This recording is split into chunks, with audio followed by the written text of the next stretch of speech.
विद्यार्थी मित्र हो, नमस्कार. आपण ब्रिज कोर्स अभ्यासत आहोत. यापूर्वीच्या लेक्चरमध्ये आपण लर्निंग आउटकम फर्स्ट पाहिलेला आहे. याच्यामध्ये गेसिंग द वर्ड ही ऍक्टिव्हिटी आपण पाहिली. लर्निंग आउटकम फर्स्ट मध्ये काय पाहिलं की समोरचा व्यक्ती बोलत असताना आपण गेस करतो की या पुढील शब्द किंवा वाक्य तो कोणता बोलेल आणि यावरून आपण फिल इन द ब्लँक्स ही ऍक्टिव्हिटी पाहिलेली आहे. In our today's video lecture we are going to see second learning outcome. Second learning outcome, summarise a story, conversation, play, informative speech or debate.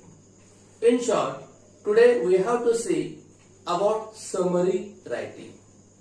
विद्यार्थी मित्र हो, आजच्या ब्रिज कोर्स मध्ये जी activity आपण अभ्यासणार आहोत ती कोणती आहे तर समरी रायटिंगची आहे. याच्यामध्ये आपण समराइज अ स्टोरी, एखाद्या स्टोरीचं समरी आपण अभ्यासणार आहोत किंवा कॉन्व्हर्सेशन, एखादा कॉन्व्हर्सेशनचा भाग तुम्हाला दिला जाईल आणि हे कॉन्व्हर्सेशन समरीच्या स्वरूपामध्ये तुम्ही स्वतःच्या शब्दामध्ये लिहायचे किंवा एखादा प्ले असेल, इन्फॉर्मेटिव्ह स्पीच असेल किंवा डिबेट म्हणजे वादविवाद त्या ठिकाणी असू शकतो. मित्र हो, आपल्या इयत्ता 9वी व इयत्ता 10वीच्या ऍक्टिव्हिटी शीट मध्ये क्वेश्चन नंबर 4 आहे. कोणता आहे बरे? Unseen passage. हा जो अनसीन पॅसेज आहे त्याच्यामध्ये क्वेश्चन नंबर 4B मध्ये तुम्हाला समरी रायटिंग हा सेपरेट प्रश्न 5 मार्कांसाठी आहे. आणि आज आपण या ब्रिज कोर्सच्या माध्यमातून 5 मार्कांची तयारी आज आपण करणार आहोत. मित्र हो, क्वेश्चन नंबर 4B मध्ये जो 4A मध्ये जो अनसीन पॅसेज दिलेला आहे त्याच अनसीन पॅसेजची तुम्हाला समरी लिहायची असते. In question number 4A there is unseen passage and you have to write down its summary in question number 4B. This summary writing question is for 5 marks. But before understanding how to write a summary, we must know some of the instructions. सुरुवातीला काही सूचना आपण अभ्यासणार आहोत. Summary लिहित असताना काही गोष्टी महत्वाच्या आहेत. First, read the given passage carefully.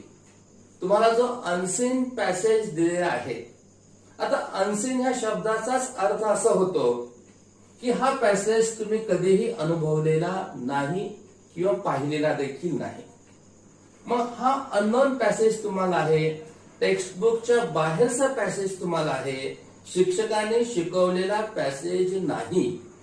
मग अशा वेळेस हा जो दिलेला पॅसेज आहे हा पॅसेज किमान 2 ते 3 वेळा तुम्ही अगदी काळजीपूर्वक वाचायचा असतो. अंडरस्टँड द थीम और सब्जेक्ट ऑफ द पॅसेज. मग हा जो पॅसेज आहे ज्यावेळेस तुम्ही 2 ते 3 वेळा वाचता त्यावेळेस त्या पॅसेजचा विषय कोणता आहे किंवा त्या पॅसेजची थीम काय आहे, हा पॅसेज कशाबद्दल आहे हे तुम्ही समजू शकता. Point out main points from the passage. Passage वाचत असतानाच हातामध्ये पेन्सिल घ्यायची आणि त्या पॅसेज मधले जे मुख्य काही पॉइंट्स तुम्हाला वाटतात त्या पॉइंट्सला तुम्ही अंडरलाईन करायचे. Use theme as a title of the summary. तुम्ही ज्यावेळेस 2 ते 3 वेळा पॅसेज वाचाल, ज्यावेळेस 2 ते 3 वेळा पॅसेज वाचल्यानंतर तुम्ही अंडरलाईन करचाल त्यावेळेस तुम्हाला त्या पॅसेजची थीम काय आहे, त्या पॅसेजचा सब्जेक्ट काय आहे हा आता ओळखता आलेला असेल. मग जो पॅसेजचा सब्जेक्ट आहे किंवा जो पॅसेजची तुम्हाला थीम वाटते तीच थीम आकर्षक शब्दामध्ये टायटलच्या स्वरूपामध्ये तुम्ही लिहायची असते. Avoid spelling and grammatical mistakes. महत्वाची गोष्ट, जो दिलेला पॅसेज आहे, फॉर एक्झाम्पल 30 सेंटेन्सेस असतील तर 30 सेंटेन्सेसची साधारणपणे आपण 1/3 स्वरूपात लिहितो, म्हणजे जवळपास 10 सेंटेन्स तुमचे होतात. आणि त्यामुळं तो वाचणारा जो तुमचा आहे परीक्षक, तो डीप मध्ये तो वाचणार आहे, कारण लिखाण कमी आहे आणि त्यामुळं तुमच्या मिस्टेक लगेच त्याच्या लक्षामध्ये येणार आहे. आणि म्हणून तुम्ही एक गोष्ट करायची की ह्या लिहित असताना याच्यामध्ये जे स्पेलिंग आहे ते स्पेलिंग आपण लिहिणार आहोत. त्यामुळे स्पेलिंगची कोणतीही मिस्टेक आपण करायची नाही आणि त्याचप्रमाणे ग्रॅमॅटिकल मिस्टेक देखील आपली होऊ द्यायची नाही. Write down the summary in your own word. सगळ्यात महत्वाची गोष्ट, पॅसेज मध्ये जरी आपण मुख्य पॉइंट्सला अंडरलाईन केली तरी दिलेले पॉइंट्स आहेत तसे लिहायचे नाही. तर जे दिलेले पॉइंट्स आहेत त्या पॉइंट्स वरून कन्स्ट्रक्शन तुम्ही स्वतःच्या शब्दांमध्ये करायचंय. इथं सेंटेन्स बिल्डिंग ऍक्टिव्हिटी महत्वाची. स्वतःची वाक्यरचना तुम्ही करायचे. जे दिलेले शब्द आहेत ते योग्य प्रकारे स्वतःच्या शब्दामध्ये ते मांडायचे आहेत. आणि महत्वाचं, summary must be in 1 paragraph. परीक्षेमध्ये दिलेला जो पॅसेज असेल तो 2, 3, 4 कितीही पॅरेग्राफ मध्ये असू द्या, तुमची जी समरी असणार आहे ती समरी मात्र एकाच पॅरेग्राफ मध्ये लिहायची आहे. Okay, once again I am repeating some of the important points. First of all, you have to read the given passage 2 to 3 times. Then you came to know about the theme or the subject. When you came to know about the theme or the subject, you have to make the same title. This title must be attractive. Then without any grammatical mistake or spelling mistake, you have to write the summary in your own words.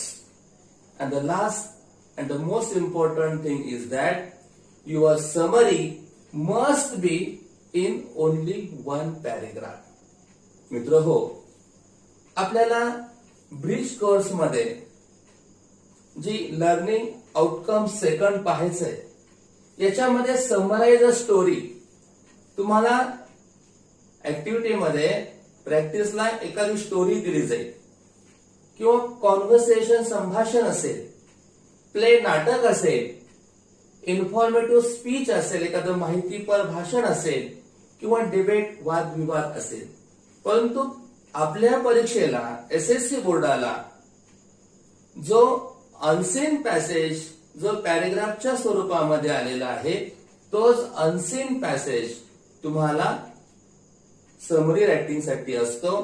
यामध्ये 1 mark हा compulsory title साठी असतो. तुम्ही जे आकर्षक title करणार आहात त्या टायटल साठी 1 मार्क असतो आणि इतर 4 मार्क हे तुमच्या समरी साठी असतात. तर चला आपण एक प्रॅक्टिस साठी एक पॅसेज, अनसीन पॅसेज घेऊया. त्याची समरी कशा प्रकारे लिहायची हे आपण अभ्यासूया आणि त्यानंतर तुम्हाला मी अभ्यासासाठी प्रॅक्टिस म्हणून 2 ते 3 पॅरेग्राफ देणार आहे. मित्र हो, जरी हा ब्रिज कोर्स असला तरी हा तुमच्यासाठी आहे, अतिशय महत्वाचा आहे. आणि महत्वाची गोष्ट, समरी रायटिंग हा प्रश्न 10वी साठी 5 मार्कांसाठी आहे. त्याची प्रॅक्टिस म्हणून आपण 2-3 उदाहरणं घेणार आहोत. तुम्ही तुमच्या वहीमध्ये याची फक्त समरी लिहिली तरी चालेल, पॅसेज नाही लिहिला तरी चालेल, फक्त समरी मात्र लिहिणं अपेक्षित आहे. Okay, thank you. विद्यार्थी मित्र हो, यानंतर समरी रायटिंग प्रॅक्टिकली कशा प्रकारे करायची याचं उदाहरण आपण पाहणार आहोत. एक आपण स्पेसिमेन पाहतोय. सर्वप्रथम याचं रीडिंग मी करतो. तुम्ही देखील किमान 2 वेळा हा पॅसेज स्वतः वाचायचे व त्यानंतरच याची समरी स्वतःच्या शब्दांमध्ये लिहायची आहे. Elephant trunk is a very important organ without which it cannot exist. It may be called as the lifeline of an elephant. It is an essential for the elephant as the hands are for us. It is an extension of the nose and upper lip. For elephant, it performs the functions of hands, nose and lips. They have also developed a heavy head. Since a heavy head cannot be carried on a long neck, so the elephant need long trunk to reach their food. The trunk has about 40,000 muscles. Because of such high number of muscles, it is flexible and strong. It can lift very huge wooden poles with its trunk. The tip of the trunk is just like a finger and is so sensitive that it can even lift a needle. It carries its foods on the mouth and its help. It also drinks water with the help of trunk. To take baths, it fills water in it, curls it, and pours that over its back. Thus, we can see how the trunk is very useful for the elephant. मित्रहो, हा दिलेला paragraph आपण किमान 2 ते 3 वेळा वाचणार आहोत. तो पॅरेग्राफ वाचल्यानंतर त्या पॅरेग्राफमधील ज्या काही मुख्य बाबी असतील, मुख्य गोष्टी असतील, ठळक पॉईंट्स असतील, त्याला आपण अधोरेखित करणार आहोत. त्यानंतर स्वतःच्या शब्दामध्ये याची मांडणी करणार आहोत. तत्पूर्वी याची थीम आपण शोधणार आहोत आणि टायटलच्या स्वरूपामध्ये थीम लिहून स्वतःच्या शब्दामध्ये याची समरी आपण लिहिणार आहोत. For example, title Elephant's trunk. Title आहे Elephant's trunk. Elephant cannot exist without its trunk. It is called its lifeline. It is an extension of the nose and upper lip and performs the functions of hands, nose and lips. It is because for elephant to reach their food, it has 40,000 muscles and can lift very huge wooden poles. The tip is too sensitive to lift a needle. It carries food and water to the mouth. It is also useful for bathing also. मित्रहो, अशा प्रकारे तुम्ही summary writing हा प्रश्न सोडवायचा आहे. Okay.